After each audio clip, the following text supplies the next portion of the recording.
Hello, welcome to Barbershop Talk. My name is Philip Jones. And my name is Tafaro Cook, two-time kidney transplant recipient and founder of Kidney Care Coaches, where we coach people with stage 3 to stage 5 kidney disease. If you or you know someone who has kidney disease challenges, hit us up at kidneycarecoaches.com. So today we're going to be talking about the top five uh, men's health concerns. And then so we'll, we'll start off with heart disease. So according to the American Health Association, factors for health for heart disease, increasing age, male sex, and race. Folks with so do African American, Mexican Americans, Native Americans, Native Hawaiians, some Asian Americans. Smoking, high blood cholesterol, high blood pressure, physical inactivity, obesity and overweight, and diabetes. Uh, some things such as your age and sex obviously cannot be controlled, but modifying lifestyle to eat right and exercise can reduce your risk of health disease. What's your take on that, Mr. Cook? Heart, yeah, heart disease. Yeah, that's really important, man. It's true, especially as we get up there in age. We have to control the things we have to control. And one thing we can always control is our eating and our exercise. And again, those are two big proponents that will increase your percentage of not getting heart disease. Also, smoking. That's another one you can control also because once if you stop smoking, your chances of getting heart disease drop. So therefore, some of the things, like you said, we can't control, but the majority of things, we can't control our faith, our race, I'm sorry, and we can't control our family history. But those other three things I talked about, we definitely can control. So, and honestly, high blood pressure. So by you exercising, by you um, eating correctly, and doing all the things you have to do as far as going to the doctor, taking your medications, you should be able to control your high blood pressure as well too. So when you look at those things, Phil, there's a number of things you can control. So yeah, I Right. agree. But And another one we're gonna and talk. you know, we're Go ahead. not saying that if you do these things, you're not prone to getting heart disease at all. Period. I have heart problems and I eat pretty good, pretty active, don't smoke or anything like that. So it's not saying that you won't, but it's positioned to not have to deal with it. Right, right. I agree. The second one we're gonna talk about is stroke. Okay, and I'm just gonna read you a little bit. Oh, sorry about that. Hold on. I just lost where I was. You can read that section. It's not as long as the other one I if know you want. yeah, where I had it at. Hold on. Let me get it back. Yeah, you're right. I just apologize. I just lost it. Stroke, okay. Stroke is the third leading killer in the country after heart disease and all forms of cancer. The insidious rate of stroke is 1.2 times greater in men than in women. Incidence, sorry. Although there is really no difference between the sexes as people get older, according to the American Stroke Association. We know that a very important risk factor for stroke is hypertension. We talked about that. The control of hypertension is crucial factor to try to prevent the onset stroke. So let's talk about some risk factors of stroke. Increasing age, that's one risk factor that we can always consider as stroke. As you get older, things change in the body. Race, African Americans have the greater risk than whites when it comes to stroke. So that's very, very important. Gender, stroke is more common in men than in women until the age of 75. Then it gets regular again. And I do remember that.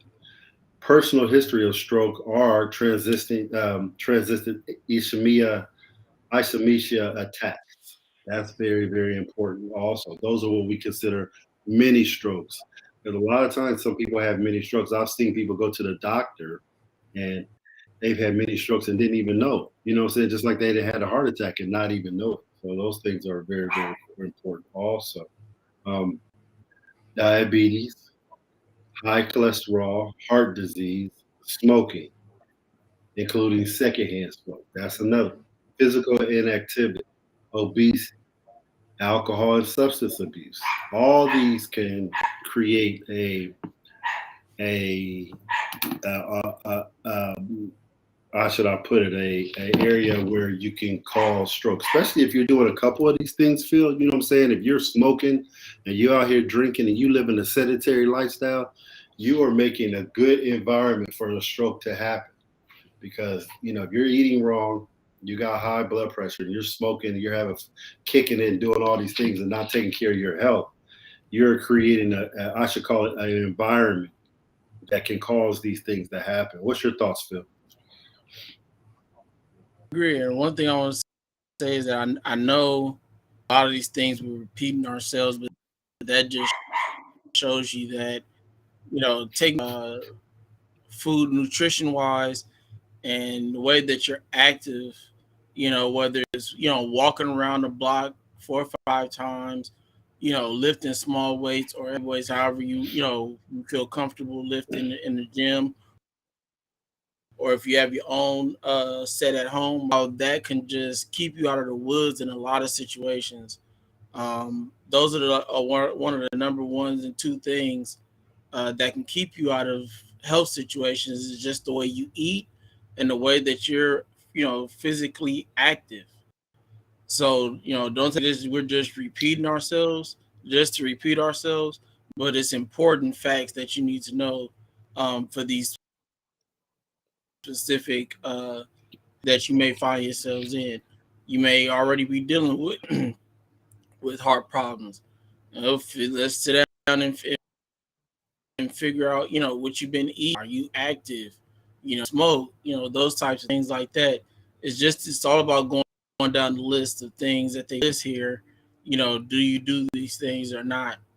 So, don't take it as we just, like I said, repeating ourselves just to repeat ourselves is the reason to it. I agree with you, Phil. That's why when you like, just like what Phil said, by taking care of certain things, you prevent so much. That's basically what Phil is saying right there. Like, if Right. you take care of these things and handle them, you prevent so many things. It just goes to show by being disciplined in a couple areas of your life, you prevent so much. And that's basically, yeah, that's what we're talking about here. So just being disciplined in certain areas of life. We're not telling you, like, again, like Phil said, we're not telling you to be a prune or anything like that, but we're telling you there's certain disciplines you're going to have to adopt in life if you plan on being healthy, if you plan on having a long, prosperous lifestyle where you're still able to do all the things you want to do. Unless you want to have a lifestyle where you're, hey, I can't walk this far, I can't do certain things. That's what you're going to get. But you're right, Phil. Go ahead with the next one. So the next one is suicide and depression, which is very important. It's something that we're going to touch on in the Yeah. conference very soon. But it says men are four Hmm. times more likely to commit suicide compared to women, which attributes part of the blame on underdiagnosed depression in men.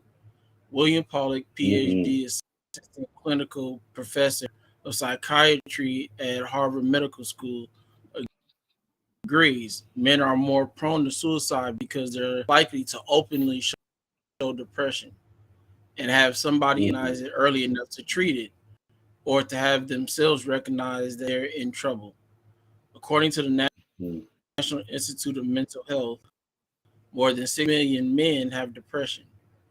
Pollack believes the number of males with depression could be even greater since men may show signs of depression are different from many women.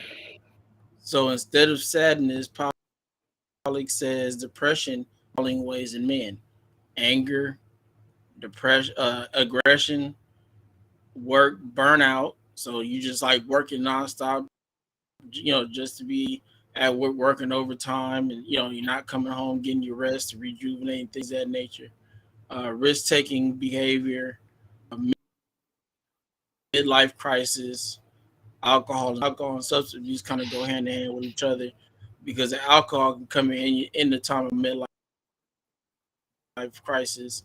You just kind of, you don't care anymore. You go to alcohol and substance abuse, and you feel like you drink your problems away, and that's not safe at all. Right. Society around the men and the men themselves see the male symptoms of depression as just being a guy or having a hard time. The problem is that they are signs of depression, and they're getting bad enough. Then many of these men are starting to form that life isn't worth living. To help men with depression and to reduce the risk of suicide, doctors, loved ones, and men themselves need to recognize that society to ignore pain can work against men. Looking the other way may trigger depression and thoughts of suicide. Think about That's that, Mr. big, Cook. man. Man, I think it's huge. And when I say that, it's really big. And at the age I'm at right now, I'm in my 50, I'm in my early 50s.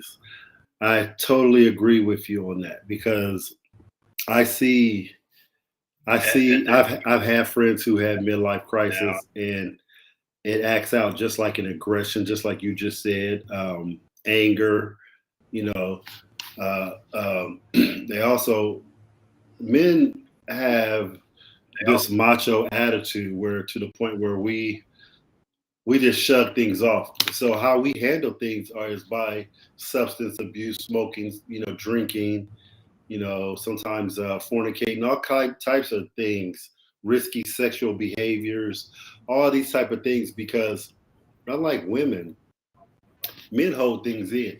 Women will go talk to their girlfriends in a minute. Girl, I'm not feeling good. This. Just having that outlet where you can talk to somebody, that goes a big way because you can let things off your chest. You can feel if somebody. But with men, our attitude is, hey, we got to be strong all the time. So therefore, we don't have any outlets. We're not gonna sit there and tell my and I keep it real. I'm not gonna sit there and tell my boy, yo, man, I ain't feeling like this. I'm feeling like that. I might tell a friend that I can confide in or something like that, but the majority of men aren't gonna say anything, and we're just gonna go straight down in the dumps because we're taught to be strong no matter what. Oh, it's just a guy thing. You be all right. Take this drink, smoke this. You be okay. And that's what I see. Right, right. And it's Right. funny because So I remember when we had this conversation not too long ago, and you brought up the situation about never seeing a dude just call up his homie like man or like ain't no dude ever do that in life. Like we just don't have that. We don't have that luxury to be able to make and talk to like I mean it's just we don't but it's also putting us in a bad situation as well. Men need to know it's okay, you know, to be emotional sometimes. Like sometimes you certain situations, death of a family member, things of that nature, you got to be strong for your family. I get that, but certain times, man, when you need to get things off your chest, you just got to get it off your chest. You tell who you need to tell to get through it. You don't, want to hold that stuff in because all it does is build up. It just builds up and builds that's up right. until one day you just break. So it's not that important to hold all that stuff in, man. Let it go. Man, you hit it on the head. That's funny when we were talking like that, having that conversation, and that's just like you just said. That's the prime example of a man. But like you said, we've all had. If you ever been in a relationship, we all have had our heart broken. It's nothing to be ashamed of, anything like that. But again, I've seen guys have their heart breaking. You could tell that they act out in a certain way. Yeah, Mm-hmm. whether it's mad, all kinds of ways. So, and can be definitely, a form of depression. So I'm gonna read this next one. Lung cancer is the leading cancer killer of both men and women, claiming more lives than prostate, colon, and breast cancer combined. In men, there are expected there are expected to be about 213,880 new cases of lung cancer and some 160,390 lung cancer deaths. Damn, this year, that's a lot, man. The good Yeah. news is that the rate of new cancer cases has been dropping since 1980. Well, that's good. And deaths from the cancer have fallen since the 1990s. That's good to hear. That's because of the drop in the prevalence of the use of tobacco. So people aren't smoking as much as what they're saying. But they're doing a lot of vaping, man. Ooh, vaping is crazy. Products by men Man. that, yeah, tobacco products by men that followed the Surgeon General's report in the 1964 explains. Besides smoking, the ASC lists the following as risk factors for lung cancer: exposure to secondhand smoke, exposure to asbestos and radon, personal history, air pollution. Tobacco products are responsible for 30% of lung cancer, which puts the weight of prevention efforts on smoking cessations. If you are thinking about kicking the habit, censor. Hold on, man, my phone is acting up. Let me move on.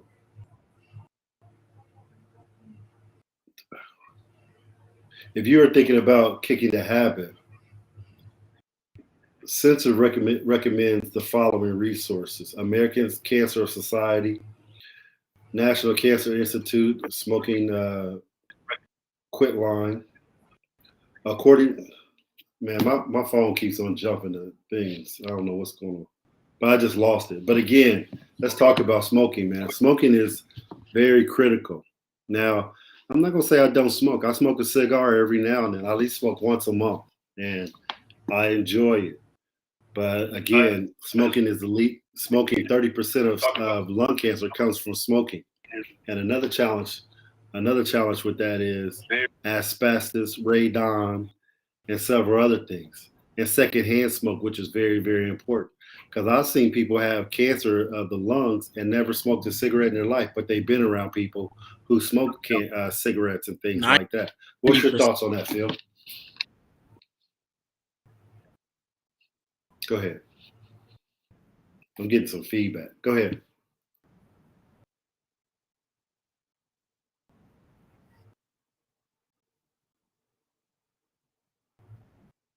Hello.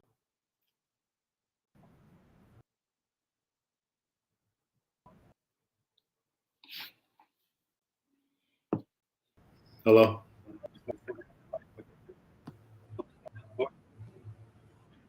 Hello. I think saying tobacco products are responsible for activity. Can you hear me? I couldn't hear you for a while. Go ahead now. I can hear you now. Can you hear me now? Yep. Okay. Let me bring it back.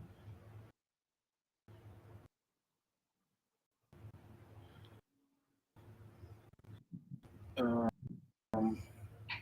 what I was saying, for it to be 90% of tobacco products which are responsible for lung cancer, man, is it's a lot, right? That's a lot. That's tobacco a year, you know.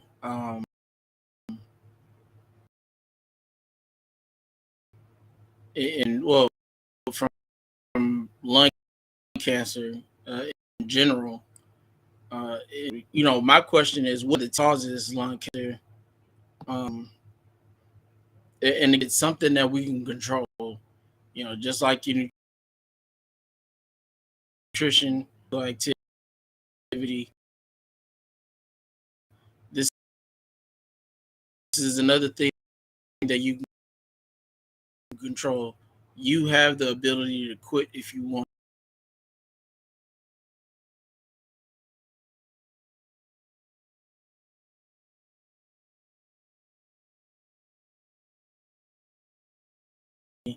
Then issue, bit by bit. I understand it's hard to just cold turkey and just just stop doing it.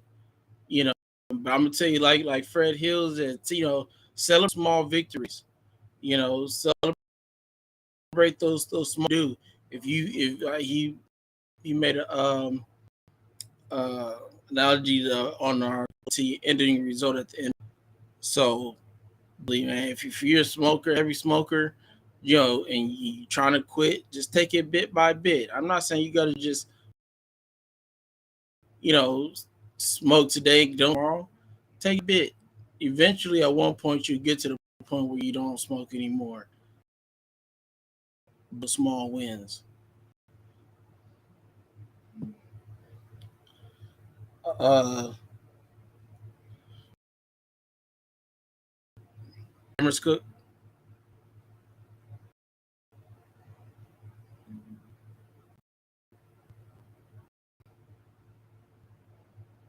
I went out, I didn't even notice. All right, give it a second.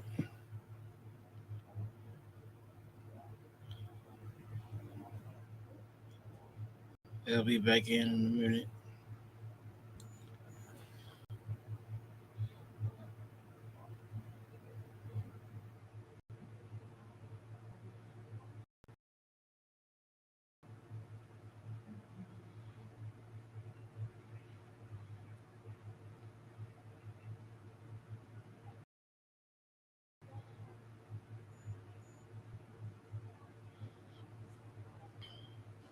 All right, so I'm gonna go ahead and just read this last thing here, and then I'll go ahead and jump off because Mr. Cook can signal problem. So the last thing is prostate cancer. Cancer found in men is the second leading type of cancer dead in men after lung cancer. There's not enough known about what cancer and how to prevent it. Yet the disease is treatable if it is. This can be a challenge since prostate cancer can show to other parts of the body. This is where bond home. I personally know people who are alive today because they got screening. The American Cancer Society specific antigen blood test and digital rectal exam for healthy men starting at age 50 or older who are at high risk, such as those who had cancer or who were should have been testing earlier. According to this, other risk factors include nationality. The cancer is most common in North America and Northwestern Europe. High fat diet. Men who eat a lot of red meat and high fat dairy products and not fruits and vegetables may have a higher risk. So it says, although older age is a risk cancer, younger men should not be complacent.